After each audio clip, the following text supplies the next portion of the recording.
The Boston Bruins had hit a rut, seemingly running out of gas following 3 games in 4 nights against some of the NHL's toughest opponents. With a 10-day layoff in sight, a loss against the rival Toronto Maple Leafs would have left a sour taste, but hardly affected the Black and Gold's comfortable position atop the league standings. Instead, the Bruins addressed the many concerns that arose during their first multi-game losing streak of the year. After a week-long skid, a reactivated Boston backend led the charge. Derek Forbort and Brandon Carlo gave Boston their first 2 leads of the night, occurring at 6:57 and 12:33 of the second period, respectively. His best third-period team had seen their standards slip during crunch time. Boston's uncharacteristic lulls during the final 20 resulted in frustrating losses to the Tampa Bay Lightning and Florida Panthers. "I think we got back to our identity tonight," Jim Montgomery said to NESN's Jack Edwards and Andy Brickley. "I think our depth, our D-men, the scoring, our fourth line coming through like they did, and Charlie Coyle's line playing unbelievable. It was fun to watch." Wednesday night saw a refreshing return to excellence during the final frame. A.J. Greer collected his 5th of the year just 2:13 into the third, and Pavel Zacha double-dipped later on. Zacha's continued post-contract scoring prowess silenced Toronto's comeback bid, beginning with his first tally a mere 30 seconds after Calle Jarnkrok had cut Boston's lead to 3-2. Zacha capped off a tremendous shift by cutting back in the high slot and firing a dart past Ilya Samsonov to extend Boston's lead to 4-2.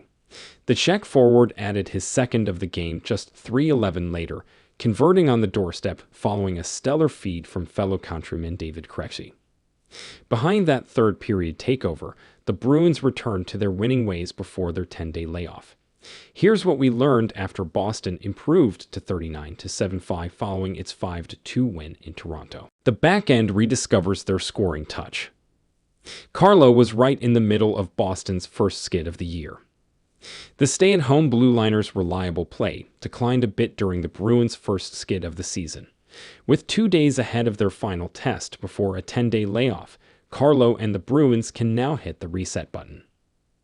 "We're focused on our process that revolves around making smart decisions laterally, especially through the neutral zone," Carlo told reporters. "I think we did a good job tonight of doing that." The forwards obviously got to the net front quite a bit and opened up some opportunities to screen the goalie and get pucks behind him. It was good to get that result and get back on track. Carlo and Forbort rewarded a Bruins defensive corps that wasn't as active during their 3-game skid. Once again, the Bruins used their weak side defensemen to quickly transition up ice at any given opportunity. It started with Connor Clifton's first-period breakaway attempt and continued with the assertive goals from Carlo and Forbort. On Wednesday, the trio, known more for their defensive-first skill sets, thrived the most within Montgomery's offensive system. Forbort jumped in as the second man in the offensive zone and buried Frederick's feed. Carlo found himself down in the right circle and deposited the puck past Samsonov. Their key second-period markers provided tone setters for the final 20. "Those are always nice for me because I'm not a huge goal scorer," Carlo said. "It definitely adds a little boost of confidence throughout that game. Headed into the break, it will be nice to take a mental break." The Bruins returned to third-period excellence. As good teams do, the Maple Leafs gave the Bruins their best shot in hopes of overcoming a pair of 2-goal deficits.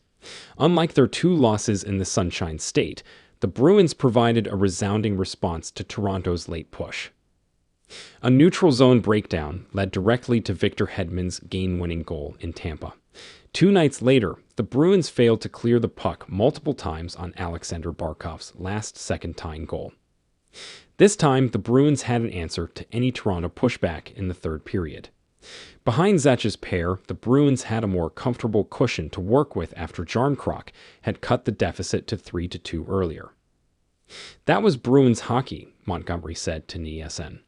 "We stayed with our relentless, trying to add to the lead and not just being comfortable trying to win a game by 1 goal." Aside from